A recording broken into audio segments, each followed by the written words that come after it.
भगवान शंकर के 11वें अवतार कहे जाने वाले हनुमान जी का व्रत और पूजन करने से भक्तों सभी की मनोकामनाएं पूर्ण होती है। सुख, संपत्ति, यश और संतान प्राप्ति के लिए मंगलवार का व्रत रखना अत्यंत ही शुभकारी माना गया है। हनुमान जी से जुड़ी मंगलवार व्रत कथा का पाठ करके इस उपवास को पूरी श्रद्धा के साथ पूर्ण करें। आइए हम मंगलवार की व्रत कथा आपको सुनाते हैं। प्राचीन समय की बात है, किसी नगर में एक ब्राह्मण दंपत्ति रहते थे। उनके कोई भी संतान नहीं होने के कारण वह बहुत ही दुखी रहते थे। हर मंगलवार ब्राह्मण वन में हनुमान जी की पूजा करने के लिए जाता था। वह पूजा करके बजरंगबली से एक पुत्र की कामना करता था। उसकी पत्नी भी पुत्र प्राप्ति के लिए मंगलवार का व्रत करती थी। वह मंगलवार के दिन व्रत के अंत में हनुमान जी को भोग लगाकर ही भोजन करती थी। एक बार व्रत के दिन ब्राह्मणी ने भोजन नहीं बनाया और न ही हनुमान जी को उसने भोग लगाया।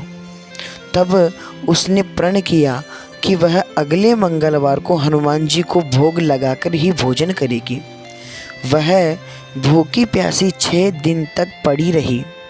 मंगलवार के दिन वह बेहोश हो गई और हनुमान जी उसकी श्रद्धा और इस प्रकार भक्ति को देखकर उससे प्रसन्न हो गई। उन्होंने आशीर्वाद स्वरूप ब्राह्मणी को एक पुत्र दिया और कहा कि यह तुम्हारी बहुत सेवा करेगा। उस बालक को पाकर ब्राह्मणी बहुत खुश हुई। उसने बालक का नाम मंगल रखा। कुछ समय उपरांत जब ब्राह्मण घर आया तो उस बालक को देखकर वह कहने लगा, वह अपने पत्नी से बोला कि यह बालक कौन है? तो उसकी पत्नी बोली कि मंगलवार व्रत से प्रसन्न होकर हनुमान जी ने उसे यह बालक दिया है। यह सुनकर ब्राह्मण को अपनी पत्नी की बात पर विश्वास नहीं हुआ। यह एक दिन मौका पाकर वह ब्राह्मण ने बालक को अपने घर के बाहर ले गया और उसे घर ही के पास एक कुएं में ढकेल दिया। और घर लौटने पर उस ब्राह्मण ने उस ब्राह्मणी से पूछा कि हमारा पुत्र मंगल कहाँ है? तभी पीछे से मंगल मुस्कुराता हुआ आ गया। उसे वापस देखकर ब्राह्मण चौंक गया और उसी रात को बजरंगबली ने ब्राह्मण को सपने में दर्शन दिए और बताया कि यह पुत्र उन्होंने ही उसे दिया है।